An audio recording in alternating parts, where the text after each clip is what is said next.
Hello students. Part 1 में हमने cover किया था टॉपिक डेटा विजुअलाइजेशन। आज के इस वीडियो में हम कवर करने जा रहे हैं पांडास, जिसमें हम क्वेश्चंस देखेंगे, डिस्कस करेंगे सीरीज एंड डेटा फ्रेम से रिलेटेड। चलिए स्टार्ट करते हैं। First question is the name pandas is derived from the term. किस ये जो पांडास है ये किस टर्म से डेराइव किया गया है, यानी किस टर्म से लिया गया है? पैनल डेटा से, पैनल सीरीज से, पाइथन डॉक्यूमेंट से या पैनल डेटा फ्रेम से? So correct answer is panel data. ठीक है, तो इसका पैनल का पीए एंड और डेटा का डीए ये मिलके बनता है pandas. The command to install the pandas is install pip pandas, install pandas, pip pandas, pip install pandas. So correct option is D. Pip command का यूज होता है और पिप स्टार्टिंग में लिखा जाता है, पिप के कॉम्बिनेशन में इंस्टॉल लिखना भी कंपलसरी होता है। So correct option is pip install panda. Python pandas was developed by, किसने डेवलप किया था पाइथन पांडास को? Guido van Rossum. इन्होंने डेवलप किया था पाइथन लैंग्वेज को। Python language is developed by Guido van Rossum. So जो ये पांडास है, पांडास डेवलप करने वाले व्यक्ति का नाम है Wes McKinney. So correct option is C. Method और function to add a new row in a data frame is. हमारे पास जो डेटा फ्रेम होती है वो कॉलम एंड रो के फॉर्म में होती है। इस तरीके से हमारे पास डेटा होता है।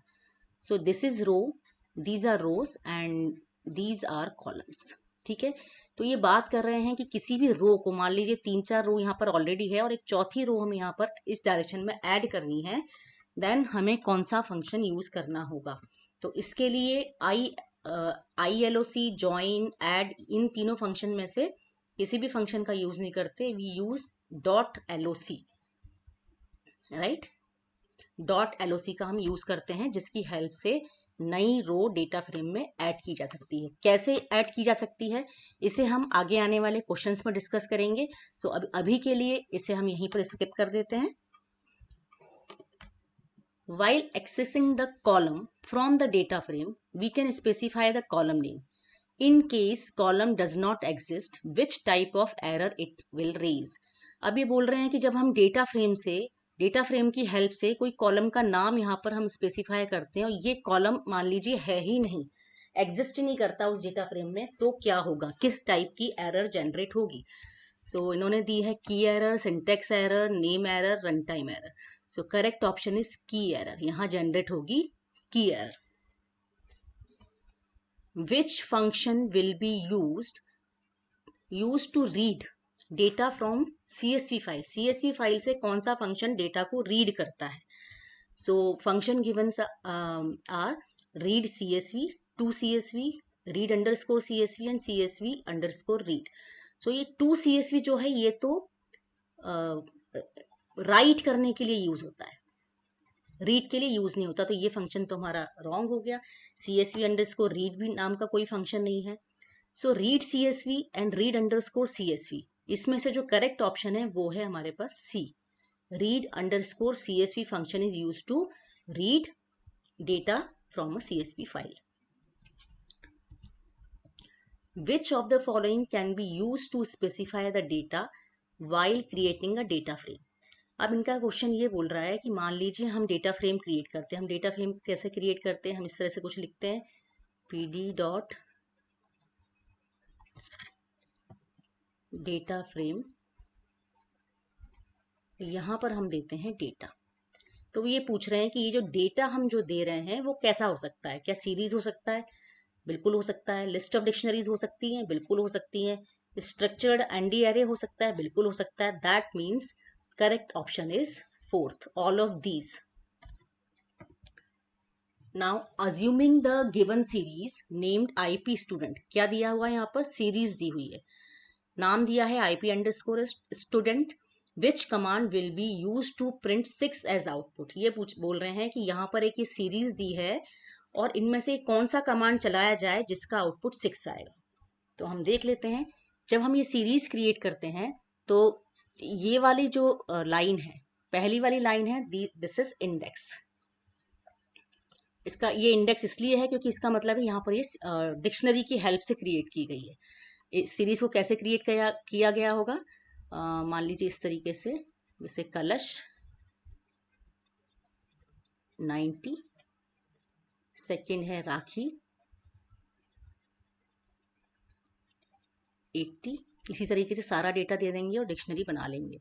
और जब हम सीरीज क्रिएट करेंगे, सीरीज का नाम दिया है IP_stud equal to PD dot series, और ये हम जो डिक्शनरी क्रिएट की थी हम इसको पास करेंगे, राइट। तो जब हम इस तरीके से सीरीज बनाते हैं तो ये इसका आउटपुट जो है वो ऐसे आएगा। और जो पहला वाला जो कॉलम है, दिस इज क्या है, ये कीज है, मतलब इंडेक्स है। सो इंडेक्स, ये इंडेक्स हो गया हमारा और ये हमारी वैल्यूज हो गई। सो जब ये बोलेगा IP_stud डॉट इंडेक्स, जब इंडेक्स प्रिंट कराने की बात आएगी तो ये क्या प्रिंट करेगा, ये इस लिस्ट को प्रिंट करेगा, कलश, राखी, मुकेश, जैकी, सुल्तान, राकेश। तो ये वाला ऑप्शन तो गलत हो गया, इसका आउटपुट 6 नहीं आ रहा। IP_stud डॉट लेंथ, ऐसा कोई एट्रीब्यूट नहीं है सीरीज में, इसलिए ये ऑप्शन भी गलत हो गया। STUD डॉट वैल्यूज ऑप्शन क्या करेगा, ये जो वैल्यूज वाला पार्ट है ये वाला, ये प्रिंट करेगा, मतलब 90, 80, 55, 66, 99, 87। सो ये भी गलत है, इसमें भी 6 नहीं आ रहा। Size is the correct option, size ये बताएगा कि इस सीरीज में कितने एलिमेंट है। So output is 6, that means correct option is D। ठीक, now write a program to create a series object using dictionary that store the number of students in each house of class 12th D of your school. Note दिया हुआ है यहाँ पर, assume 4 house names are Shivaji, Tagore, Arjun and Raman, having 28, 12, 25 and 17 students respectively, and Panda's library has been imported as PD. So यहाँ पर create की गई है क्या, सीरीज। ये सीरीज है जिसमें डेटा दिया हुआ है। तो ये जैसा प्रीवियस एग्जाम्पल था उसी तरीके से आपकी ये सीरीज क्रिएट होगी। आप जब डिक्शनरी बनाएंगे तो उसके लिए डेटा कैसे डिफाइन करने जा रहे हैं कि शिवाजी हाउस है, ये आपका जैसे मान लीजिए 12th D का डेटा है। तो आपने बना लिया शिवाजी, शिवाजी में 28 students, Tagore 12 students, then Arjun 25 students and Raman 17 students. ये डिक्शनरी बन जाएगी। और इसके लिए आप कैसे क्रिएट करने वाले हैं, सीरीज का नाम नहीं दिया हुआ है, सीरीज हम कुछ भी नाम दे सकते हैं, या तो हम ऐसा करें कि इसको D दे दें और यहाँ 12D इसका सीरीज का नाम दे दें, equal to PD dot series D। ये हमने पास कर दिया। तो अब क्या होगा, इस तरह की एक ये डिक्शनरी, सॉरी सीरीज क्रिएट कर देगा। ठीक है, और इसमें लिखा हुआ था कि pandas library has been imported as PD, यानी पहले से ही बता रहे हैं कि PD की तरह, PD एलियास नेम के साथ पांडास लाइब्रेरी इंपोर्ट की गई है। तो इसलिए हमने यहाँ पर स्टेटमेंट नहीं लिखा, ये अंडरस्टूड है कि वो इम्पोर्टेड है। नाउ कुछ क्वेश्चन दिया हुआ है, ये import pandas as PD, year की एक डिक्शनरी दी हुई है, एक ईयर 2 डिक्शनरी दी हुई है, एक टोटल सेल्स नाम की डिक्शनरी और बनाई इन्होंने, और इसमें 1 की रखा, और जो ये डेटा है, मतलब जो वैल्यूज वाला पार्ट है, वो इस ईयर 1 डिक्शनरी को ले लिया। फिर ये 2 में क्या ले लिया, ये ईयर 2 डिक्शनरी। मतलब ये कैसी बन गई, नेस्टेड डिक्शनरी बन गई। और ये वाला जो नई डिक्शनरी बनाई थी इन्होंने, नेस्टेड वाली, इसको इन्होंने पास कर दी है डेटा फ्रेम में। ठीक, तो डेटा फ्रेम में पास करने के बाद क्या होगा, ये DF नाम की डिक्शनरी, सॉरी डेटा फ्रेम बन गई। अब ये क्वेश्चन पूछ रहे हैं कि list the index of the data frame DF। Index क्या होगा डेटा फ्रेम DF का, इंडेक्स मतलब जो ये रो इंडेक्स होंगी, इस साइड में जो रोज होती हैं इसके इंडेक्सेस क्या होंगे। तो ये इंडेक्स बनने वाले हैं, ये जो हमारी ये कीज दिख रही है, मतलब Q1, Q2, Q3, Q4 A B and C, और ये जो हमारी इसकी कीज दी हुई है ये बनने वाले हैं 1 और ये 2। ठीक, तो पहला जो क्वेश्चन है, list the index of the data frame DF, तो इंडेक्स कौन से हो गए, Q1 Q2 Q3 Q4 A B C, ये इसका आंसर आ जाएगा। राइट, तो फर्स्ट का आंसर लिख देंगे Q1 Q2 Q3 Q4 A B C। ठीक है, ये इसकी एक हम ये पूरा डेटा हमारे पास आ गया। और list the column names of the data frame, column names कौन से दिख रहे हैं, 1 एंड 2, तो 1 और जो 2 है ये इसके कॉलम नेम्स हो गए। Now questions based on operations on series and data frame. कई सारे क्वेश्चंस ऐसे आते हैं जो सीरीज और डेटा फ्रेम गिवन होती है और उसमें आपसे कहा जाता है कि मान लीजिए कुछ कॉलम ऐड करना है, रो ऐड करना है, तो इस तरह से जो क्वेश्चंस हैं हम उसको यहाँ पर कवर करेंगे। So question is, consider the given data frame stock। Stock नाम की एक डेटा फ्रेम है जिसमें नेम ऑफ बुक्स दिया हुआ है और प्राइस दिया हुआ है। ये चारों बुक्स हैं, इनकी प्राइस है। 0 1 2 3 इनके इंडेक्सेस हैं और कॉलम हेडिंग है नेम एंड प्राइस। अब देख लेते हैं क्वेश्चंस क्या बोले हैं। Add a column called special price with the following data. तो इनका कहना है कि एक स्पेशल प्राइस नाम का कॉलम यहाँ पर ऐड किया जाए और जिसमें जो डेटा होगा यहाँ पर वो ये जो गिवन है ये होगा। तो हम मान लेते हैं कि हमने जो मॉड्यूल इंपोर्ट किया है, इंपोर्ट पांडाज एस PD, यानी PD हमारा उसका एलियास नेम होगा। और सपोज हम मान लेते हैं कि डेटा फ्रेम DF है, नहीं डेटा फ्रेम है स्टॉक, गिवन है इसलिए हम वही लेंगे। तो हम क्या लिखेंगे, स्टॉक, और हमें नया कॉलम ऐड करना है तो नया कॉलम का नाम गिवन है स्पेशल प्राइस, और इसका जो डेटा है वो लिखा हुआ है 135 150 200 एंड 400। तो इस तरीके से एक नया कॉलम ऐड हो जाएगा और यहाँ पर ये चारों वैल्यूज ऊपर ऐड हो जाएंगी।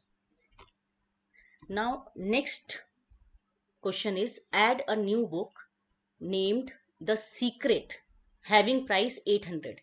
यानी बुक का नाम इन्होंने दिया है सीक्रेट और प्राइस दी है 800। ठीक है, तो ऐड क्या करना है हमें, यहां पर प्राइस आएगी सीक्रेट और प्राइस यहां पर आएगी क्या 800। तो हमें इस इंडेक्स पर 4 इंडेक्स पर ऐड करना है इस रो को। तो हम कैसे लिख सकते हैं, हम लिखेंगे स्टॉक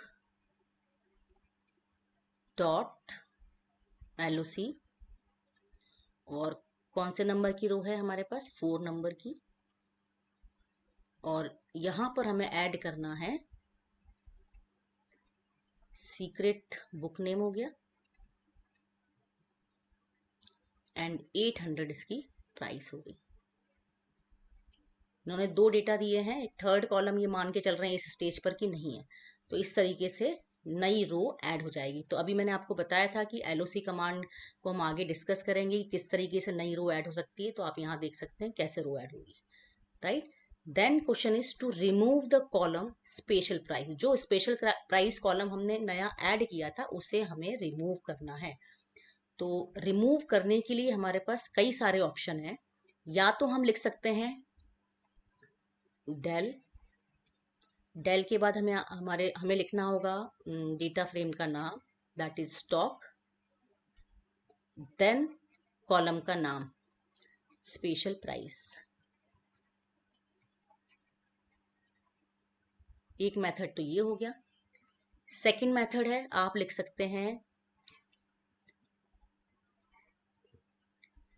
हमारा डेटा फ्रेम का नाम स्टॉक है, स्टॉक डॉट पॉप, पॉप में भी हम देते हैं कॉलम का नाम, that is special price, special underscore price. Column name का स्पेशल ध्यान देंगे, जो भी गिवन है वही हमें लेना है, और कैपिटल लोअर का भी आप ध्यान रखेंगे। ठीक है, सेकंड मेथड ये हो गया। और थर्ड मेथड है यूजिंग ड्रॉप कमांड। तो ड्रॉप कमांड के यूज करने के लिए हम लिखेंगे स्टॉक डॉट ड्रॉप, यानी डेटा फ्रेम का नाम लिखेंगे, देन ड्रॉप लिखेंगे और देन लिखेंगे कॉलम का नाम। सो कॉलम का नाम इज स्पेशल प्राइस। अब क्योंकि हम कॉलम का नाम दे रहे हैं, then we have to specify axis equal to 1, otherwise क्या समझेगा ये कि हम रो को डिलीट करने के लिए बोल रहे हैं और रो उसे इस नाम से मिलेगी नहीं तो वो एरर दे देगा। तो ड्रॉप कमांड से रो हम डायरेक्टली डिलीट कर सकते हैं, लेकिन हमें कॉलम देना है तो एक्सेस इक्वल टू 1 मेंशन करना होगा। तो इन तीनों में से कोई भी आप आंसर लिखेंगे, all are correct. Now next question is mister Som, a data analyst, has designed the data frame DF that contains data about computer olympiad with CO1, CO2, CO3, CO4, CO5 as indexes। मतलब ये क्या है, हमारे indexes हैं। as shown below answer the following question। ये पूरी data frame इन्होंने show की हुई है, इस बेस पर ये क्वेश्चंस पूछे हैं। predict the output of the following python statements। df.shape, df.shape command क्या करता है, इस डेटा फ्रेम का शेप बताता है। शेप किस फॉर्म में बताया जाएगा कि कितनी नंबर ऑफ रोज हैं एंड कितनी नंबर ऑफ कॉलम्स हैं। तो नंबर ऑफ रोज कितनी है, 1 2 3 4 5, तो 5 आएगा। देन कॉलम कितने हैं, 1 2 3 एंड 4, सो 5,4 इसका आउटपुट आएगा, राइट। देन यहाँ लिखा है df 2:4। इस कमांड से क्या होगा, 2 से लेके, ये रेंज दी है, स्लाइसिंग वाला रेंज दिया हुआ है, 2 से लेके 4, मतलब एक कम तक चलेगा। हमारी रोज किस, ये जो रोज है 0 है, ये 1 है, ये 2 है, ये 3 है, ये 4 है। 4 का मतलब है एक कम तक यानी 3 तक, तो 2 एंड 3 यानी row number 2 and row number 3 जो ये दिया हुआ है, CO3 का पूरा कंप्लीट डेटा आ जाएगा लिखा हुआ। आप आंसर शीट में पूरा लिखेंगे, CO4 में MPS 1810 8 ये पूरा डेटा लिखा हुआ आएगा, तो ये इसका आउटपुट आ जाएगा, ठीक। नाउ बी ऑप्शन, बी में क्या क्वेश्चन पूछा है, write a Python statement to display the data of topper column of indexes CO2 to CO4। अब ये बोल रहे हैं कि क्या प्रिंट करना है, कॉलम नेम तो हमें प्रिंट करना है टॉपर, ठीक है, और जो इंडेक्सेस हैं CO2 से CO4 तक, यानी CO2 से CO4 तक ये 3 रो का डेटा हमें चाहिए। सारी रोज नहीं चाहिए, ये 3 रोज चाहिए, और कॉलम कौन सा चाहिए, टॉपर। तो हम किस तरीके से लिखेंगे इसमें, again we use LOC command. So हम लिखेंगे df.loc, df.loc, और यहां दिया जाएगा कौन सा कॉलम से कौन से कॉलम तक, यानी CO2 से CO4 तक। एक बात ध्यान रखेंगे कि ILOC का जब हम यूज करते हैं तो वो एक कम तक लेता है रेंज, बट LOC में जो भी हम लेबल देते हैं, जो भी कॉलम नेम देते हैं, वो कंप्लीट लेता है। मतलब ये जो एंड पोजीशन है ये इंक्लूसिव होती है, एक्सक्लूसिव नहीं होती, ठीक। तो ये हमने दे दिया कि CO2 से CO4 तक की रोज डिस्प्ले करो, देन कॉमा, ये सेक्शन होता है हमारा कॉलम का। तो कॉलम में हम बता रहे हैं कि हमें कौन सा कॉलम चाहिए, टॉपर, राइट। और इसको डिस्प्ले करने के लिए बोला है तो हम इसको प्रिंट में दे देते हैं। तो ये हो गया हमारा complete statement. Now next question is consider the given data frame. ये डेटा फ्रेम दी हुई है, इसका नाम दिया है डेटा F1। ये हमारे इंडेक्सेस हो गए और ये जो है हमारी कॉलम नेम्स हो गए। सो ये क्वेश्चन दिया हुआ है कि fill in the blanks to get the given output. हमें आउटपुट में चाहिए इस तरीके से। अब देखिए तो यहाँ कोई क्या बोल रहे हैं, D1 रो चाहिए, देन सीधे D3 चाहिए, और इसमें से भी F1 column and F3 column, मतलब रैंडमली हम रो को और कॉलम को एक्सेस करना चाहते हैं। तो ऐसे केस में कैसे लिखेंगे, डेटा F1.loc, और इसके अंदर एक स्क्वायर ब्रैकेट लगाए, एक और लगाएंगे और बताएंगे हमें कौन सा चाहिए, D1 चाहिए, और दूसरा कॉलम दूसरी रो कौन सी चाहिए, D3। पहला सेक्शन जो होता है वो रोज के लिए होता है, देन ब्रैकेट क्लोज। फिर कॉमा के बाद क्या आएगा, कॉलम की पोजीशन। कॉलम हमें कौन कौन सा चाहिए, F2 एंड F3।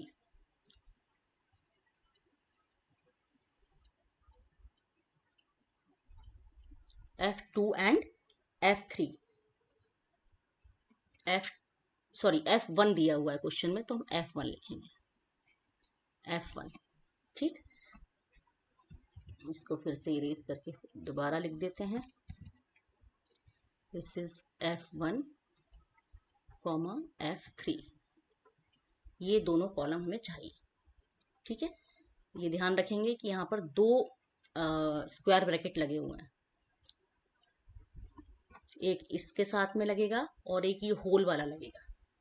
ठीक, फिर नेक्स्ट भी इसी तरह का क्वेश्चन है। इसमें क्या बोला है इन्होंने, रो इनको चाहिए DF and D3, sorry D4 and D3, और कॉलम चाहिए F3 एंड F2। तो इसको मैं यहाँ लिख देती हूँ क्योंकि स्पेस कम पड़ता है। तो ये ब्रैकेट लगा हुआ है ऑलरेडी LOC के साथ, एक और ब्रैकेट लगेगा और इसमें आप रो नंबर बताएंगे, मतलब रो की हेडिंग बताएंगे। D4 एंड D3 चाहिए आपको। ये रो का सेक्शन कंप्लीट हो गया। देन आप बताएंगे कॉलम कौन सा चाहिए, F3 एंड F2। देन ये LOC का स्क्वायर ब्रैकेट एंड हो गया, और यहाँ हम पूरा ही कर देते हैं कमांड, डेटा F1 डॉट। ठीक है, इस तरह से कमांड हो जाएगा, और प्रिंट में देंगे तो ये ब्रैकेट लगेगा ही सही। Now, question is, Gayatri, a data analyst, has stored 4 employees' name and their employee code in 4 dictionaries. Structure of one such dictionary is as follows. इसने स्ट्रक्चर बताया हुआ है कि ई नेम होगा, फिर एम्प्लॉय नेम, ई कोड में एम्प्लॉय कोड जो भी डालना है वो होगा, इस तरह का स्ट्रक्चर होगा। She club these 4 dictionary into a list, मतलब एक लिस्ट में ये चारों डिक्शनरीज स्टोर की जाएंगी। Write suitable Python code to store the required data of 4 employees in the form of a list of dictionaries and create a data frame with appropriate column headings as shown below. तो सबसे पहले तो हम data create करते हैं, किस तरीके से करेंगे। इन्होंने पहले से ही दे रखा है कि आपको एक लिस्ट ऑफ डिक्शनरी बनानी है, यानी इस लिस्ट में डिक्शनरी होगी, और डिक्शनरी में क्या होगा, ई नेम इसका की हो गया, और वैल्यू में पहला नाम हम रखेंगे जॉन।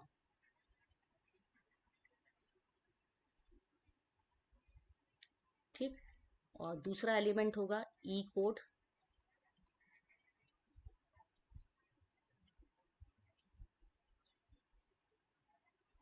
ई कोड दिया हुआ है 88।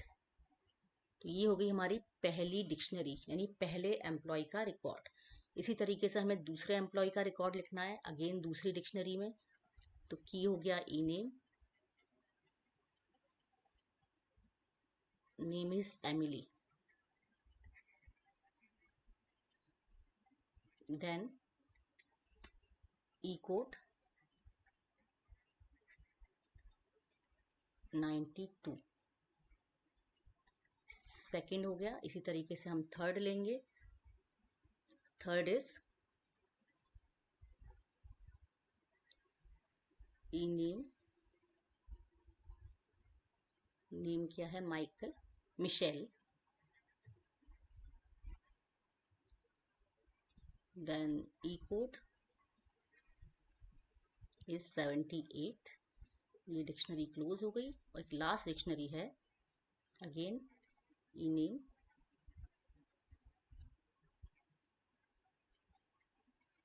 सोफिया।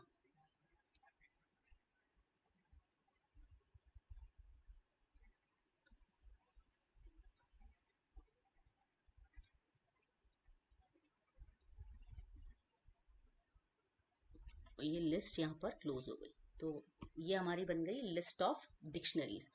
अब इन्होंने बोला है कि स्टोर करने के लिए तो हमने कर दिया, Python code to store required data, ये हमने काम कर लिया, और 4 employees in the form of list of dictionaries. Now ये कह रहे हैं create a data frame with the appropriate column headings as shown below. तो हमें कॉलम हेडिंग्स देने की जरूरत नहीं है, कि कॉलम हेडिंग ये ऑटोमेटिकली ले लेगा, ये ई नेम और ई कोड जो है, क्योंकि इसकी कीज दी है, ये ऑटोमेटिकली ले लेगा। तो हमें सिर्फ इतना लिखना है, इसके पहले हम इंपोर्ट कर लेते हैं, हमने इंपोर्ट नहीं किया है तो इसका पहला स्टेटमेंट आ जाएगा। आप इसके ऊपर यहाँ पर लिख देंगे, क्या लिखेंगे, इंपोर्ट पांडास एस पीडी।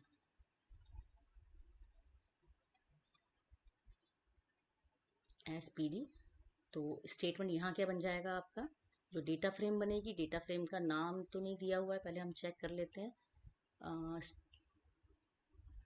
नहीं दिया हुआ है तो हम क्या करते हैं, df ले लेते हैं, df equal to pd dot data frame, और ये जो d बनाया था हमने वो इसमें पास कर देंगे, तो ऑटोमेटिकली ये डिक्शनरी बन जाएगी और इसकी कॉलम हेडिंग हो जाएगी E name and E code. Right, now next question, find the output of the following code. Import pandas as pd line दी हुई है, देन ये एक लिस्ट ली हुई है 20, 35, 40, एक सीरीज बनाए रहे हैं यहाँ पर SCR1 PD डॉट सीरीज, और यहाँ पर क्या पास किया, एक लिस्ट पास कर दी। तो एक हमारे पास लिस्ट है, एक हमारे पास सीरीज है। अब यहाँ इन्होंने क्या किया है, प्रिंट लिस्ट 1 प्लस लिस्ट 1, और यहाँ लिखा है प्रिंट सीरीज 1 प्लस सीरीज 1। तो दोनों में क्या होगा, जब हम लिस्ट 1 को ऐड करते हैं तो लिस्ट 1 क्या करती है, कॉन्केटेनेट कर देती है, यानी कॉन्केट कर देगी, दोनों लिस्ट को मर्ज कर देगी। दैट मीन्स ये जो लिस्ट है 20, 35, 40, ये दो बार हो जाएगी, कॉन्केट हो जाएगी, लिस्ट 1 और लिस्ट 1 दो बार। ये इसका आउटपुट आएगा। और जबकि सीरीज में क्या होता है, सीरीज में प्लस का मतलब है कि इंडिविजुअल एलिमेंट का एडिशन। तो सीरीज हमारी है यदि 20, 35 एंड 40, और इसको सीरीज 1 से ही ऐड करना है, तो इसका पहला एलिमेंट ये वाले का पहले एलिमेंट से ऐड हो जाएगा। दैट मीन्स आउटपुट आ जाएगा 40, देन 35 प्लस 35 70, एंड 40 प्लस 40 80। तो ये इसका आउटपुट रहेगा। Now complete the given Python code as Python code to get the required output as California। हमें कैलिफोर्निया फाइनल आउटपुट चाहिए और ये फिलअप करना है जिससे कंप्लीट कोड हमारा हो जाए। तो import pandas as PD, then एक डेटा लिया है, योस्माइट की है, कैलिफोर्निया उसकी वैल्यू है, येलोस्टोन का Wyoming, glacier Montana, Rocky Mountain Colorado. So अब ये हमारे पास डेटा आ चुका है। इस डेटा से क्या बना रहे हैं, ये सीरीज बना रहे हैं नेशनल पार्क की, तो यहाँ पर डेटा हम पास कर देंगे। ठीक है, अब हमारे पास डिक्शनरी बन गई नेशनल अंडरस्कोर पार्क्स नाम से, और नेशनल पार्क से हमें आउटपुट क्या चाहिए, गिवन है कैलिफोर्निया चाहिए। तो कैलिफोर्निया किस में स्टोर है, योस्माइट की के साथ में, तो हमें यहाँ पर देनी होगी योस्माइट की।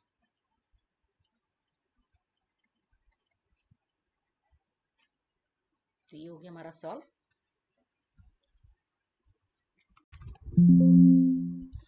Now LOC versus ILOC function.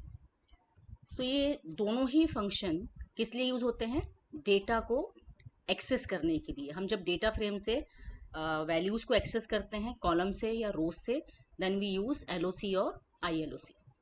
So difference क्या है दोनों में, दोनों का ही पर्पस वही है, कॉलम और रो को एक्सेस करना। But LOC allows label base indexing. Label base indexing मतलब जो भी कॉलम की हेडिंग है, जो भी रो की हेडिंग है, वो हम डायरेक्टली देकर एक्सेस कर सकते हैं। But in case of ILOC, ये आई स्मॉल होता है, in case of ILOC it allows position based indexing. Means हम इसमें इंटीजर वैल्यू मेंशन करते हैं। मीन्स यदि हमें LOC का यूज करना है तो हम यहाँ पर लेबल दे सकते हैं लिखकर। जैसे मान लीजिए कोई हमारा नेम है,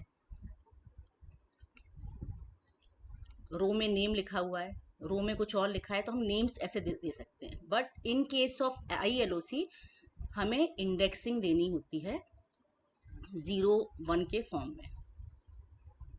जो भी हमें इंडेक्सिंग देनी है 0, 1, 2, जो भी इंडेक्स के हमें रोज चाहिए वो हम मेंशन करते हैं। Now to access random rows और columns list of labels can be given. Random rows का मतलब है, रैंडम कॉलम्स और रैंडम रोज का मतलब है कि सीक्वेंशियल नहीं करना है। मान लीजिए आपकी ये डेटा फ्रेम है और इसमें कुछ रोज एंड कॉलम है, मान लो ये 1 2 कॉलम है और ये 1 2 रो है, तो ज़रूरी नहीं है कि 1 2 3 इसी सीक्वेंस में, हो सकता है पहले 1 हम एक्सेस करें फिर 3 करें, या पहले 3 करें फिर 2 करें।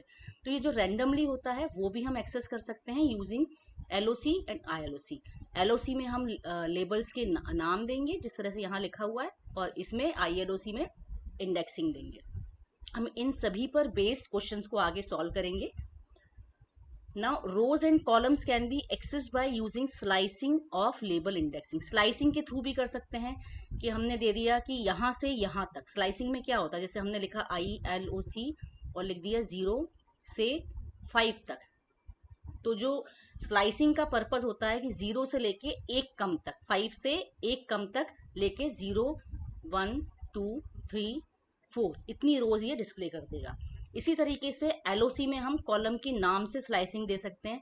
मान लीजिए हमारे पास बहुत सारी रोज हैं, इसमें मान लो A1 A2 A3 A4 इस तरह से है, तो हम LOC में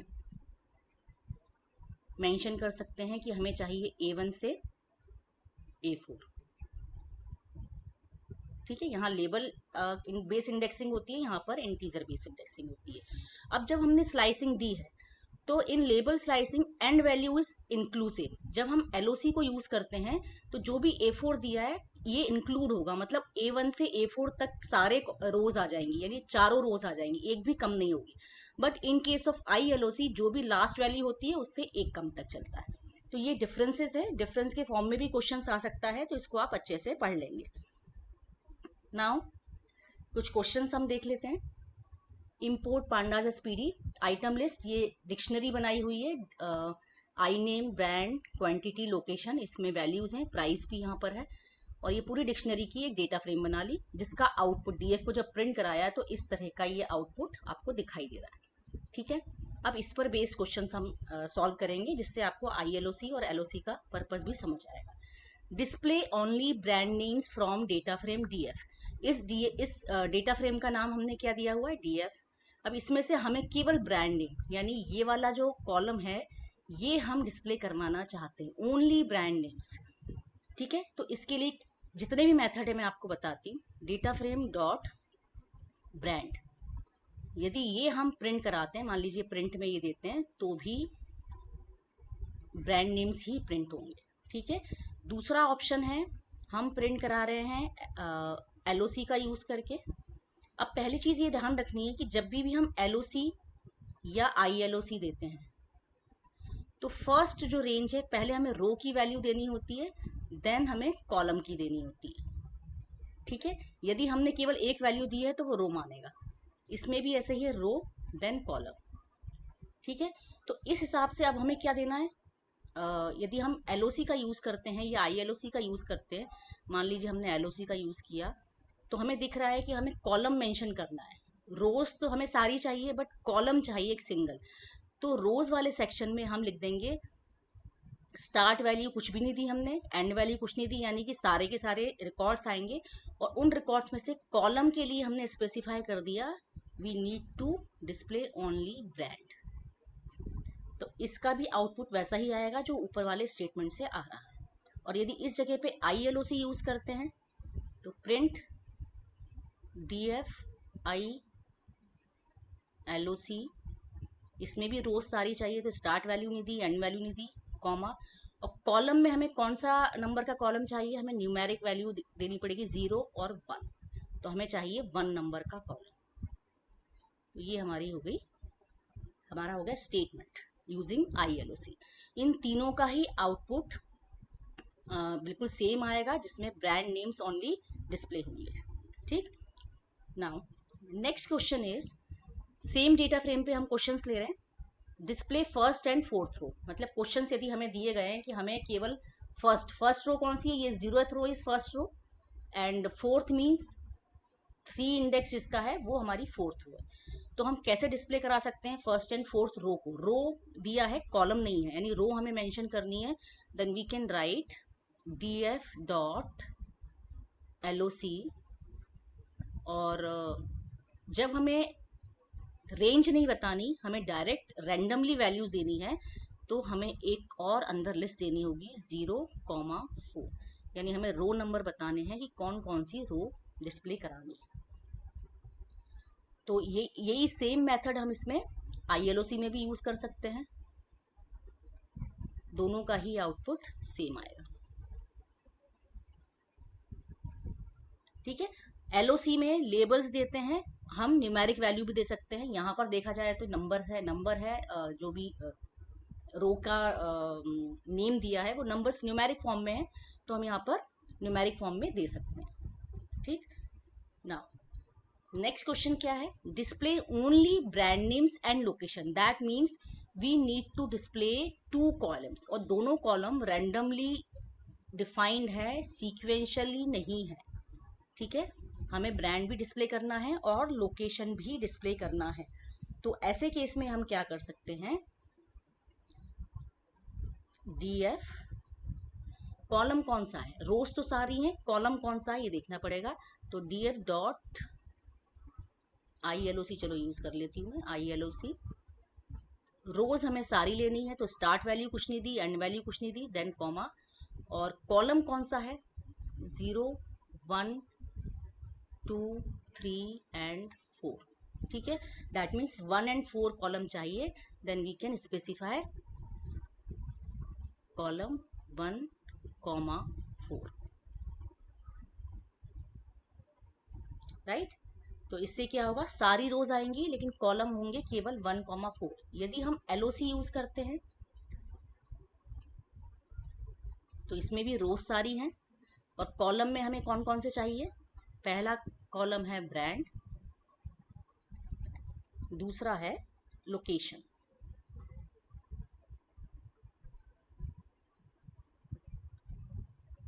ठीक है, और यदि इसको डिस्प्ले करने को कहा गया है तो हम इसको दोनों स्टेटमेंट को प्रिंट में हम लिखेंगे, जब प्रिंट में लिखेंगे तो डिस्प्ले हो जाएगा। और शेल मोड में है यदि, तो शेल मोड में तो हमें ये प्रिंट लिखने की भी ज़रूरत नहीं। ठीक है, तो आई होप ये क्लियर हो गया होगा आपको। नाउ चलिए नेक्स्ट देखते हैं question. Next question is display brand names and location of water and milk. अब देखिए यहाँ ध्यान देना है, वाटर एंड मिल्क, वाटर कहाँ दिया हुआ है, रो नंबर, इंडेक्स जो है इसका 2, मतलब row number is 3, row number ये जो 0 है ये हमारी रो नंबर 1 है, ये 2 है, ये 3 है, ये 4 है। तो ये वाटर है और ये मिल्क है, इन दोनों के लिए हमें डिस्प्ले करवाना है। और क्या डिस्प्ले कराना है, ओनली नेम्स एंड लोकेशन। ठीक है, नेम्स मतलब आई नेम हमें डिस्प्ले कराना है पूरा, और लोकेशंस डिस्प्ले करवानी है। तो अगेन रोज एंड कॉलम का हमें ध्यान रखना पड़ेगा, कैसे लिखेंगे हम, TF डॉट LOC, ये ध्यान रखेंगे यहाँ पैरेंथेसिस नहीं लगता, स्क्वायर ब्रैकेट लगता है LOC के साथ भी और ILOC के साथ भी। ठीक है, तो अब हमें रो कौन सी देनी है इसमें, 2,3, और कॉलम कौन से देने हैं, आई नेम, कैपिटल N है तो हम कैपिटल N ही लिखेंगे, आई नेम, लोकेशन।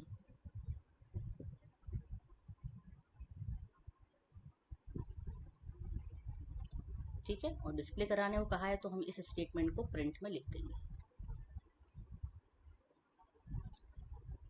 ठीक है, और इसी का यदि हमने ILOC यूज किया तो कैसे लिखेंगे, DF डॉट ILOC, रो तो हमारी सेम है 2,3, कॉलम में हमें इंडेक्सिंग देनी पड़ेगी, इंडेक्सिंग है इसकी 0, 1, 2, 3, 4, तो 0,4।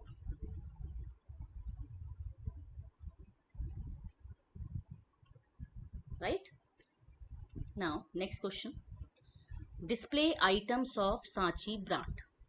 अब इसमें क्या हो रहा है, डेटा के ऊपर बेस्ड, अभी तक हम रोज एंड कॉलम के हिसाब से सर्चिंग कर रहे थे, अब हमारे क्वेश्चंस इस तरह से हैं कि हमें डेटा पर बेस्ड सर्चिंग करनी है या मैचिंग करनी है। हम चाहते हैं कि जो सांची ब्रांड के प्रोडक्ट्स हैं केवल वो ही डिस्प्ले हो, तो इसको हम कैसे करेंगे कि सांची ब्रांड ही डिस्प्ले हो। ठीक है, यदि हम चाहते हैं कि सांची ब्रांड के डिस्प्ले हो तो हम कैसे लिखेंगे, df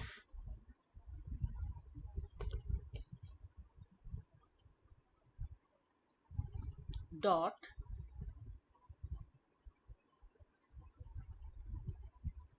brand equal to Sanchi.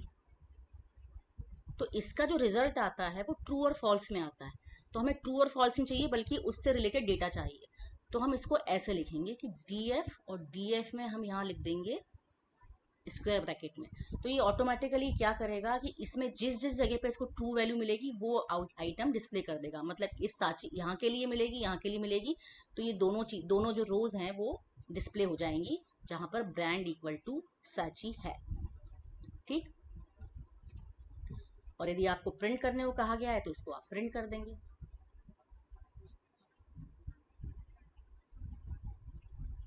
Now we have to display total quantity in data frame. Total means मतलब अभी तो ये अलग अलग इंडिविजुअल देखें तो ये 12 है, 10 है और 5 है। हमें चाहिए टोटल, इन सारी क्वांटिटी का टोटल। तो इसको हम कैसे कर सकते हैं? हम सिंपल से डिस्प्ले करेंगे df डॉट, जब हम df के साथ में कॉलम नेम देते हैं तो वो कॉलम नेम डिस्प्ले होता है। तो इस कॉलम का जो डेटा है उस पर हमें करना है सम।